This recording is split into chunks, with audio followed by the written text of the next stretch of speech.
Salut à vous, c'est Jean-Baptiste. Je vous reçois pendant la pause café pour vous parler d'un autre défaut qu'on a souvent malheureusement, que je rencontre extrêmement souvent au moment de parler avec des personnes, différents profils qui sont en reconquête amoureuse. Je vous parlais récemment de la catégorisation. Finalement, là on a une extension de ce problème, une extension qui est le fait de diagnostiquer son ex. Alors avant tout, j'aimerais parler de l'effet positif. Comme vous savez, chaque argument, chaque fait, chaque événement a deux aspects. Il y a toujours le côté négatif et le côté positif. Le côté positif de la volonté de diagnostiquer son ex, de ce réflexe, c'est finalement la prise de distance qui en découle, puisque quand on commence à trouver des défauts chez l'autre, eh bien on sort de l'idéalisation, on sort de l'émerveillement face à la personnalité qui est en face de nous, et on commence à vraiment casser le piédestal sur lequel on avait posé toute la relation, le passé et finalement la personnalité de l'autre. Donc on devient un poil plus objectif. Mais le problème, c'est qu'on part dans l'autre extrême avec cette volonté justement, encore une fois, de se trouver des excuses. Il y a des choses que j'entends extrêmement souvent,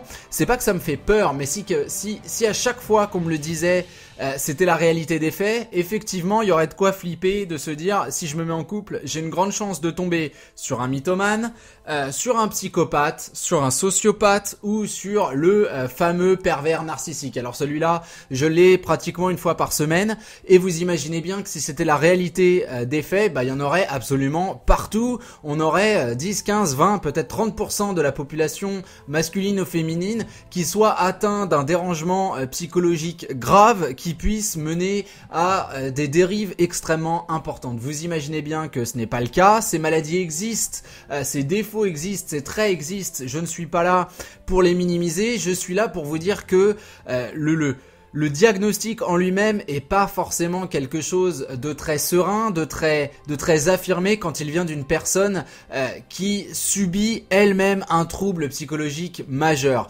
Difficile d'être objectif quand on subit la perte de la relation. Encore une fois, il y a des mots très forts dans la rupture amoureuse, il y a le deuil amoureux à effectuer qui est véritablement un travail personnel d'acceptation, de décès d'une entité qui était cette fusion entre vous et votre ex, et on peut avoir des raisonnements qui sont pas forcément sains. Ça veut pas dire que vous êtes vous-même dérangé, absolument pas. Ça veut dire que face à vous, vous êtes en train de sombrer et vous voulez vous raccrocher aux parois du mur, quitte à utiliser le premier crochet que vous voyez. Et l'un des premiers crochets qu'on voit, c'est souvent « c'est pas de ma faute, c'est de sa faute à lui ». C'est en plus beaucoup plus facile de voir la paille dans l'œil du voisin que la poutre dans le sien, et on se dit tout de suite voilà, cette personne elle a un problème psychologique et ça explique tout, j'ai ma solution, c'est pas de ma faute, c'est lui qui est un menteur, c'est elle qui est à moitié psychopathe, c'est elle qui n'a pas de sentiments, c'est elle qui ne comprend pas ce que l'empathie est, c'est lui qui qui est un manipulateur hors norme, etc. C'est pas une surprise quand vous avez des divorces, les mots manipulation, les mots mensonge, les mots planification sont des termes qui reviennent extrêmement souvent. Ce qu'il faut être il faut être réaliste, c'est qu'on a une vision du conflit, et dans le conflit, on a énormément de mal à se mettre à la place de l'autre. Et effectivement, dans la rupture amoureuse, il y a des gens qui vont vraiment vouloir mener cette reconquête, et puis d'autres qui vont rapidement se cacher derrière les excuses, justifier l'impossibilité du fait et la douleur d'avoir voulu mener quelque chose avec quelqu'un qui ne réagit pas bien. Très souvent, le profil de la situation est le même, c'est-à-dire que on a une personne qui dit vouloir mener une reconquête amoureuse, qui se confie, qui s'ouvre, qui va dans la communication avec son ex, une communication souvent maladroite, je dois vous l'avouer, et derrière on a une personne qui réagit mal. Alors elle va peut-être tomber dans des excès elle-même, on peut tomber dans l'excès de l'insulte, on peut tomber dans l'absence de réponse, on peut tomber dans le mensonge, on peut tomber dans beaucoup de choses qui ne sont pas entre guillemets normales, qui ne sont peut-être pas pour vous acceptables. Je dis pas qu'elles sont acceptables pour moi, mais souvent il y a énormément de choses dans une rupture amoureuse de la part de votre ex qui sont explicables. Les explications ne sont pas des excuses, mais elles sont intéressantes parce qu'elles nous font sortir justement du cadre du diagnostic. Alors peut-être peut-être que votre ex est effectivement un pervers, sociopathe, tout ce que vous voulez. C'est une possibilité. Maintenant, c'est un scénario probable sur des centaines de milliers et c'est le scénario le moins probable. Encore une fois, je ne retire pas la possibilité du fait. Statistiquement, c'est absolument possible et je ne veux pas surtout pas renier votre douleur si vous êtes face à une personne extrêmement manipulatrice, extrêmement froide, etc., etc. Mais je vous conseille de passer par une aide professionnelle pour être sûr que ce diagnostic colle effectivement à la réalité, parce que je peux vous assurer, pour connaître un nombre incroyable d'histoires, que souvent, malgré tout, on se trompe. Et justement, ce que vous pouvez faire pour commencer cette réflexion autour de la personnalité de votre ex, essayez peut-être un listing, tout simplement, les cas de manipulation, ce que vous avez détecté, les effets, les causes, les conséquences, tout ça, de ce qu'a été le comportement le plus néfaste de votre ex, et à côté, votre histoire, combien de temps a-t-elle duré, tous ces moments positifs que vous avez vécu avec la personne où elle aurait pu vous planter un couteau dans le dos et où elle ne l'a pas fait, tous ces moments de joie, et demandez-vous si ces moments de joie ont nécessairement tous mené vers la construction d'un mensonge, de quelque chose d'horrible, etc., etc.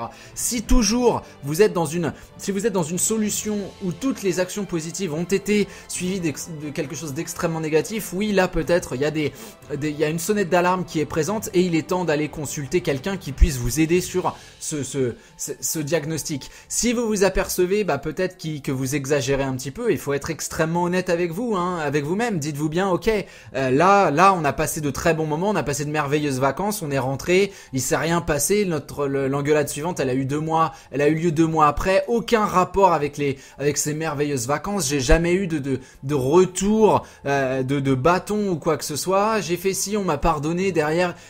Soyez honnête avec vous-même, faites un listing des choses et vous allez voir que souvent on exagère. Souvent ne veut pas dire tout le temps. Encore une fois, j'insiste vraiment sur le fait que je suis pas en train de renier la possibilité de l'occurrence du fait de vivre avec quelqu'un qui est extrêmement, qui est une mauvaise personnalité, une personnalité atteinte d'un trouble qui a des conséquences extrêmes. Dans ce cas-là, vraiment mon conseil c'est d'aller voir pourquoi pas un psy et d'en parler et de voir ce qu'on peut faire parce qu'on n'a pas envie que votre ex tombe avec quelqu'un d'autre qu'il ou elle va manipuler. Mais soyez relativement réaliste, parce que je peux vous le dire très franchement, sur 10 ou 15 fois où on me dit ce genre de choses, il y a vraiment une fois où moi-même je suis alarmé et le reste du temps je me dis non, là c'est de la construction pure et dure, on est dans cette excuse qu'on se trouve à soi-même pour justifier la non-avancée de la reconquête amoureuse. On oublie de mentionner les erreurs qu'on a fait, en tout cas on oublie de leur accorder de l'importance. J'ai des profils comme ça où on ne voit que l'erreur des autres, on se dit voilà, moi j'ai essayé de faire confiance, on m'a trahi, ce qu'on a oublié de dire c'est qu'on a menti un nombre innombrable de fois, etc., etc., etc. Ce ne sont pas des reproches, mais encore une fois, il n'y a pas de magie dans la reconquête amoureuse, l'honnêteté est une valeur clé. Si vous voulez construire avec quelqu'un, on fait des erreurs, c'est pas un problème, il faut les assumer, il faut être réaliste avec soi-même. Voilà, si vous likez ce contenu, ça me fera bien plaisir, ça me permet de savoir sur quel thème nous pouvons travailler ensemble. Comme d'habitude, vous pouvez vous inscrire à la newsletter, vous avez un lien sous cette vidéo et c'est avec plaisir que je vous enverrai de nouveaux contenus toutes les semaines, des contenus exclusifs que vous ne retrouverez nulle part ailleurs. Voilà, je vous souhaite une merveilleuse journée, je vous laisse réfléchir à tout ça. N'hésitez pas à participer dans les commentaires, je réponds toujours, c'est toujours extrêmement agréable de pouvoir mener un débat. Je vous dis à la prochaine et d'ici là, lâchez pas le steak. Salut à vous.